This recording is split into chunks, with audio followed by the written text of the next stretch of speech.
एक नैरेटिव जो बहुत ज्यादा बिल्ड किया जा रहा है उसके ऊपर लीगल ओपिनियन जानने के लिए मेरे साथ उस वक्त मौजूद है, बड़े माहिर कानून है, किसी तारुफ के मोहताज नहीं है, राजा Khalid Mahmood sahab. Thank you so very much sir for your precious time. Raja sahab, जिस नैरेटिव के ऊपर आपसे मैं ओपिनियन जानना चाहता हूं वो बयानिया यह है कि पीटीआई के जितने आजाद उम्मीदवार हैं अगर वो इलेक्शन जीत जाते हैं तो 3 दिनों में कानूनी तौर पर उन्हें कोई ना कोई पार्टी ज्वाइन करनी है असेंबली में आने के बाद, और अगर वो नहीं ज्वाइन करते हैं तो अपने पूरे टेन्योर 5 साल आजाद उम्मीदवार की हैसियत से ही गुजारेंगे और किसी सियासी जमात को ज्वाइन नहीं कर सकेंगे। इसीलिए जितने भी पीटीआई के आजाद उम्मीदवार हैं उनके पास कोई और चॉइस नहीं है पर ये कि वो कोई ना कोई सियासी जमात ज्वाइन कर लें, और नैरेटिव ये बिल्ड किया जा रहा है कि वो मुस्तकबिल के लोटे ही बनेंगे। आप इसके ऊपर सर क्या हमें लीगल ओपिनियन देंगे?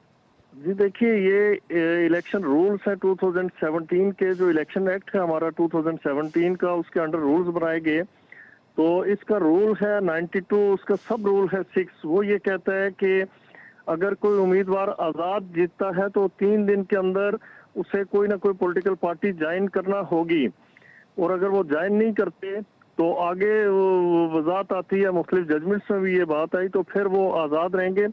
लेकिन इस हवाले से मैं समझता हूँ कि कोई हार्ड एंड फास्ट बात नहीं है, आप बाद में भी लेटर स्टेज पे भी किसी पार्टी को ज्वाइन कर सकते हैं। और इस तरह शायद माजी में भी पिछले दौर में होता रहा कि कुछ लोगों ने 3 दिन गुजरने के बाद पॉलिटिकल पार्टीज को ज्वाइन किया था।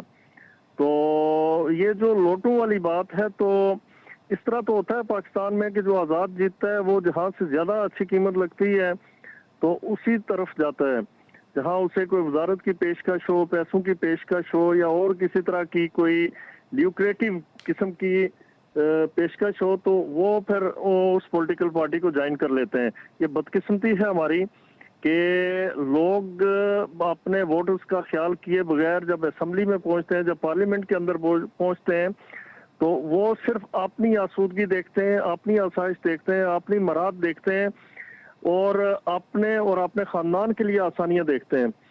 तो ये तो it is very unfortunate state of affair. I agree. बहुत बहुत शुक्रिया राजा खालिद महमूद साहब आपके कीमती वक्त के लिए। प्रोग्राम के अख्ताम पर मैं उन 12 करोड़ 85 लाख पाकिस्तानियों से गुजारिश करूंगा हाथ जोड़कर, प्लीज़ वोट देने से पहले ये सब कुछ सोचिएगा ज़रूर। चंद टकों की खातिर, कुछ खानों की खातिर वोट ज़ाया ना कीजिएगा। अपना बहुत ख्याल रखिएगा। अल्लाह हाफिज़।